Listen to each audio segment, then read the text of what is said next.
and this has literally kicked off in the last few weeks. These are images from EICMA.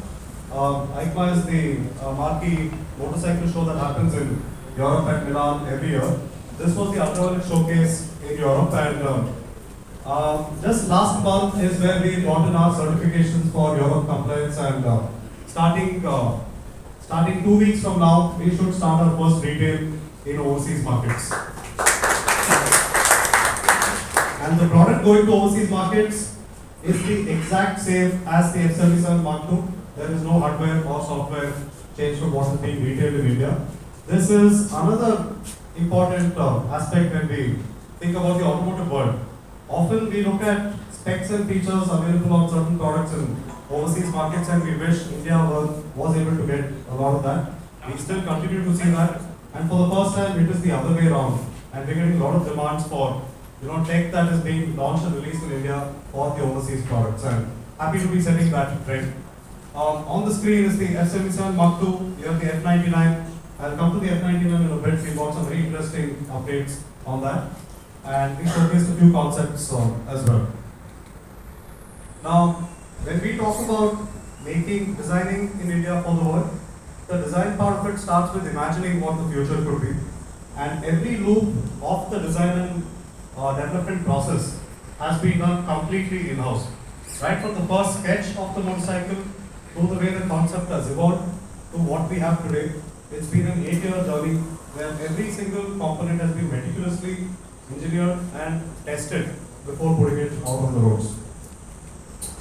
And a testament to all of this is the sheer number of awards that we won. A big shout out to the media community that has recognized all of our achievements. So the F77 today is the season's biggest award winner across the board from design to technology. And these are some of the sentiments echoed by media and a lot of people familiar with motorcycles. And I think one of the important aspects is one of the statements there that says the people designing the F77 really understand motorcycles. And when it comes to the electric world, this has been something that has been lacking for a while. But I think that comes down to our DNA. As both of us founders also, we are very deep rooted in the motorcycling world and culture. I have owned about 6 different IC motorcycles from 100cc all the way to 1000cc before starting Ultraviolet. Neeraj has owned about 4 different motorcycles in his journey before starting Ultraviolet, and we appreciate motorcycles, and what we try to develop is a great motorcycle that happens to be electric, and that's the way we treated the whole development process. So a motorcycle needs to be fun, addictive, engaging. You need that brag value, show off value. All of that has been in a very sophisticated way being captured on the F77. A little further on the global expansion, this is our event that happened early this year in Turkey at Istanbul. Tremendous interest. I think the booking process have already started in some of these countries. Now coming to India, Chennai is a very, very important city in our roadmap. And Chennai is very strong. Tamil Nadu itself is very strong on motorcycles. So in fact, we are in parallel launching 2 stores in Tamil Nadu. Chennai goes live today. Coimbatore goes live in 2 weeks from now. And there's been a lot of inbound requests from folks in Chennai. There is already close to 100 vehicles in Chennai, the F77s, from the Gen 1 to a few Mark II vehicles in Chennai. What we had done so far was to set up a support base from a service standpoint for the last 1 year, operating out of ECR. And now today, formally, we merge sales, service and spares in our space station Chennai. And these are the list of 12 cities selected out of the 50 that are going to go live globally. 2 retail formats.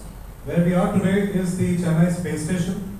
We will also have a format called the space pod, which is a smaller footprint but can scale to multiple parts of the city for easier access to the brand and test ride zones as well. So the space station will be an experience zone. As you can see here, there is a lot talking about the journey of the brand, journey of the motorcycle, the technology aspects. So the whole experience is captured in the space station here. Now, I think I already spoke about this, and one interesting point, we will also be launching our line of merchandise pretty soon. We've got a lot of inbound interest on a lot of accessories from the brand. We're also going beyond accessories into mainstream, future tech-oriented merchandise. In fact, the jacket I'm wearing is a prototype from one of these. These are all connected systems, so you have a NFC zone here. If you scan it with your phone, it opens up a portal into a different ultraviolet ownership experience. More on this later in the coming few days. And talking about the motorcycling experience, we spoke about the thrill of riding the bike, thrill of showing off the bike, the performance, the design, all of that. But I think as motorcyclists, we also want the freedom to go beyond our urban constraints. And that is where the focus has been a lot from ultraviolet on the charging expansion side. But before coming to the supernova charging stations, I'll talk about how we try to solve for this range anxiety as the world calls it. So we believe there are three ways to tackle it. There is the aspect of having enough and more range on the product itself that you don't worry about 90% of your ride use cases. So today we have the highest range with an IDC range of 323 kilometers on the F77 Mark II Recon. This is the highest range across Asia in all of two-wheelers. And to provide this kind of range, outputting this kind of performance and power has been a challenge for the engineering team that has taken a good 7 years. And all of this while maintaining the best safety systems in place. So part one, the highest range on a motorcycle, yes, we try to solve for that. The second point was making charging on the go easy and accessible. So we got two chargers. You have the standard charger that comes with the vehicle. You also have the boost charger that one could upgrade to as well. Both of these are portable. We also have a pannier box that comes along with the accessory set. You could house your standard or boost charger within the panniers and go on those longer tours or rides. And the third aspect was the network. Okay, before coming to the network, one more point on the standard and the boost chargers. All you need is a 15 amp socket to plug these into.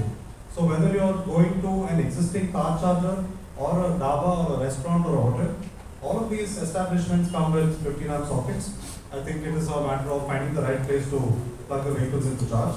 But we realized that this may not be enough, and that is where the Supernova Highway DC fast chargers came about. So this, as we scale to multiple cities, we are identifying routes in and around the cities to populate these chargers with. So we've done this fairly well in Bangalore. About 20 plus chargers are already in and around Bangalore, along Bangalore, Mysore, Bangalore, Chennai, Bangalore, Tumkur, and popular riding routes. So as we scale to different cities, we are also getting inputs from all of you owners, prospective owners, and our partners in Chennai to figure out what would be the ideal points to connect from a Supernova standpoint. So these are 6 and 12 kilowatt DC fast chargers. With the 12 kilowatt charger, you could charge 20 to 80% in less than 45 minutes. So that is the pace of charging that we're talking about here. So this is going to expand.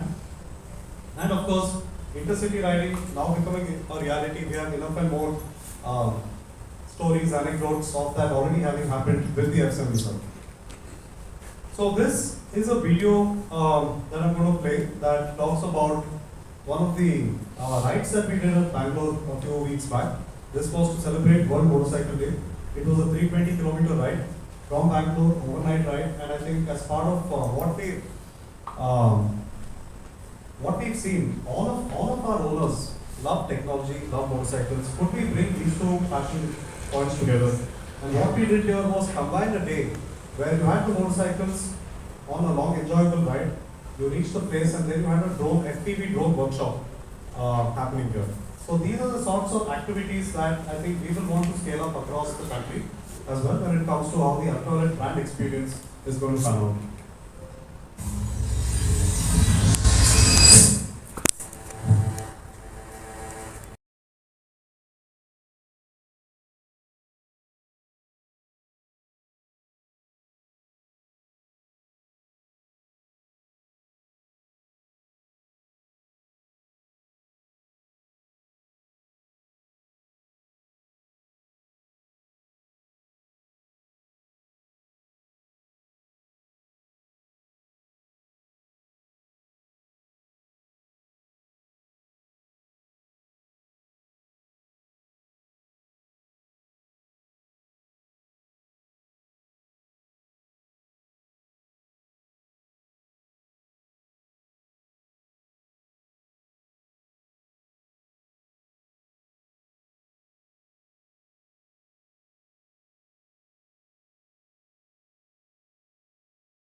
brand we're trying to build.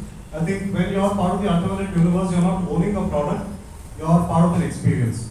And I think we will do our best to make sure this sentiment is carried through in everything that we do from a brand perspective. And we're also very receptive, and we would love ideas from our community as well as to what do you folks like to do, and we will try to figure out the ideas and experiences moving on.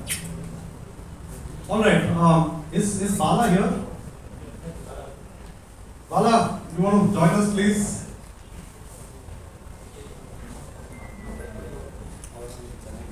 So this story here is about Bala. Bala has had the F77 for over 1 year now. Welcome, Bala. 1.5 years.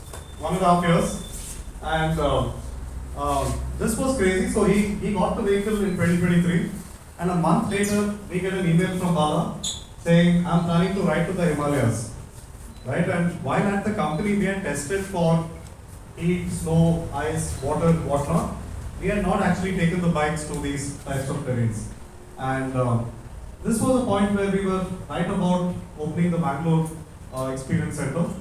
So we asked Bala if he could wait for a couple of months and we do it together.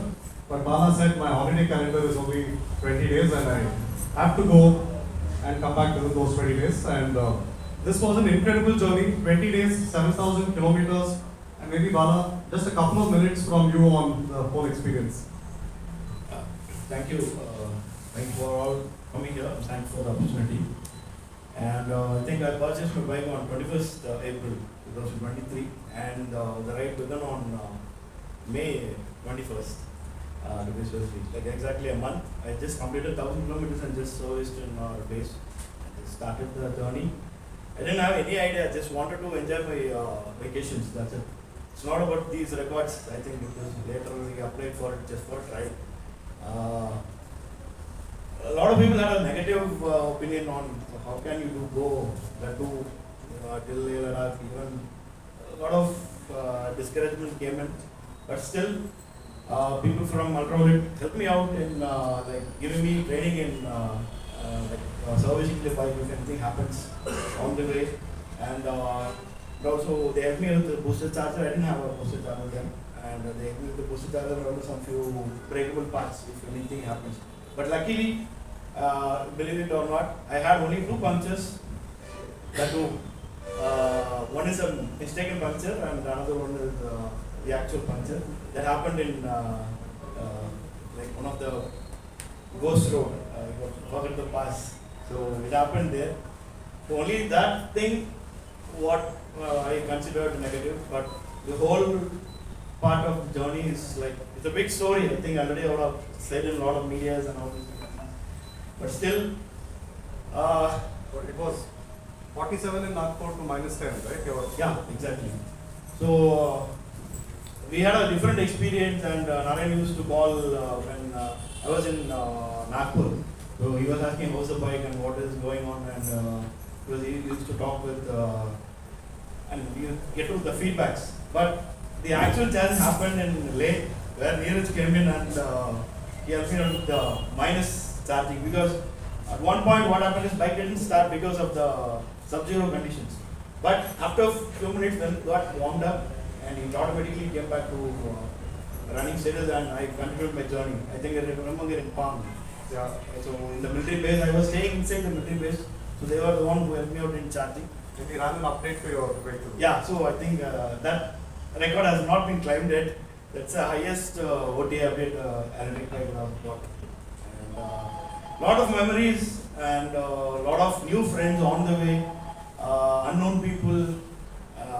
Like Indian Army people, still there in touch. And one beautiful thing is, the major I met in Palm, he is a customer. I think whether he would have taken the delivery or not, he saw the bike there for the first time, and he experienced the bike on that terrain, and he was so happy.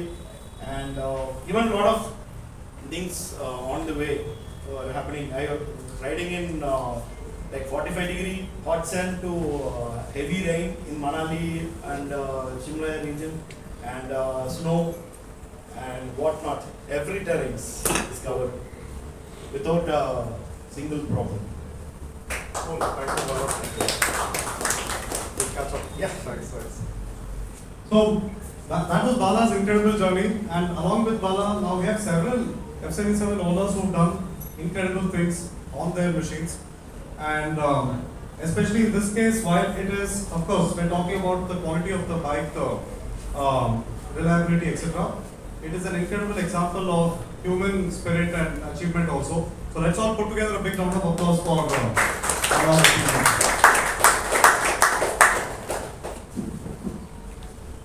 Alright, now I'd like to invite Neeraj to take us through the entire story from the technical perspective of what is taken to get from product design development to a glimpse into our manufacturing facilities as well. Thank you, Narayan. Yeah, so I think you've all heard about, Bala's achievement and, what the motorcycle covering 7,000 kilometers in 20 days. But there's a lot of work that has gone in behind it from the entire engineering teams that are at Ultraviolet over the last 7 years. I thought what we could do is, briefly touch upon some of those things. Because some of these things are incredibly hard problems that we've taken on. And over time, we have solved these to create a compelling product and a platform. So this is our R&D facility in Bangalore, in between Bormangala and Nagaraman. I will go into some more detail on the actual product. Right? So when we started out in 2016, we looked at all the companies available globally in terms of the electric vehicles. I'm sure you all know that there are scooters, hundreds of companies now making electric scooters. What we saw is that we were trying to build a motorcycle, and typically scooters have 3 to 8 kilowatts of peak power, anywhere from up to 60 to 100 kilometers of range. But that is generally not sufficient for a motorcycle. In motorcycles, what we are doing and what we're building out here is 30 kilowatts to 100 kilowatts of peak power. That's 10 times in terms of power. But when you look at efficiency, you look at losses, you look at thermals on all of the technology that we're building out. These things are a square factor of I square R, if you remember old physics, right? It goes into if your power went up 10 times, your losses went up 100 times for the same current. So solving these problems is not easy, and the same approach that is solving for scooters doesn't work for motorcycles. So we fundamentally had to build the entire powertrain, the battery management system, the battery tech, the thermals, everything in-house to be able to meet these kind of power and thermal demands, and at the same time respect the safety requirements that have been set. Now the way that we did this is that the entire engineering team has members who come with a lot of experience. Today we have a 300 member full-time R&D staff, and of those 300, about 180 are engineers, designers who have come from 3 different types of companies in the past, where they work: aerospace companies, consumer electronics companies, and even automotive companies. So our entire electronics was designed with an avionics approach. The way if one failure happens, it doesn't cascade into another failure. Right? So that's the kind of approach. On the mechanical systems also, there are engineers who worked at ISRO, Boeing, Airbus, and those are the kinds of engineers who came in and built out the technology and the hardware such that you'll see it later today in the presentation in one of the videos. Whatever you throw at the bike is able to take that kind of shock, vibration, impact, whatever you throw at it. While it's an urban sports motorcycle, we have subjected the motorcycle to some very, very extreme conditions, which you will see, and what you see in some of the videos later on. It's a regular production bike. There's nothing special done for that motorcycle. But essentially that is the way that the product is built and engineered. Right? So I just wanted to highlight that. So essentially everything that we have built, whether we talk about the software, the embedded systems, the power electronics, the battery management system, the drivetrain technology, the connected systems, every single motorcycle has an electronic SIM, an eSIM card. Right? So there's data being collected so that you can see it on the app. So every single motorcycle has all of this being built out. And Bala mentioned one thing. So we didn't claim this record, but we have the record for the highest altitude over-the-air update in the world.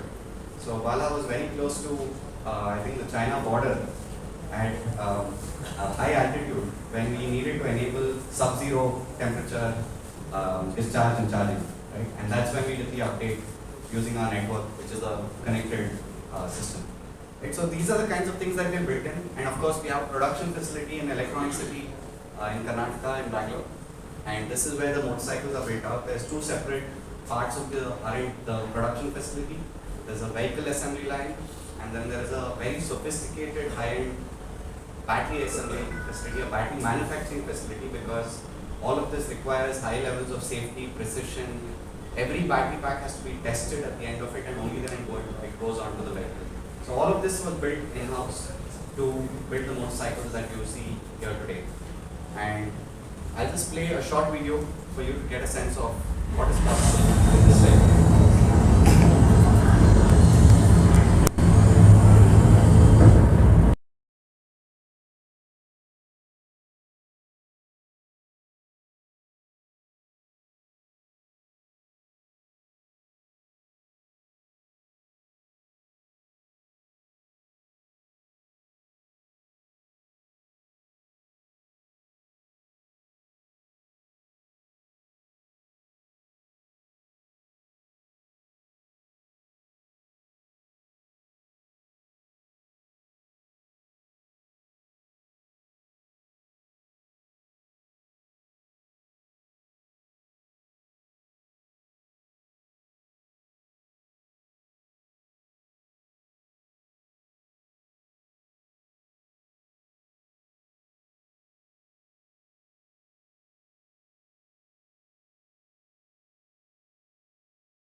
And someone asked me, what about the rains? How do we deal with the rains? And all I could say was the bike's already built to deal with it.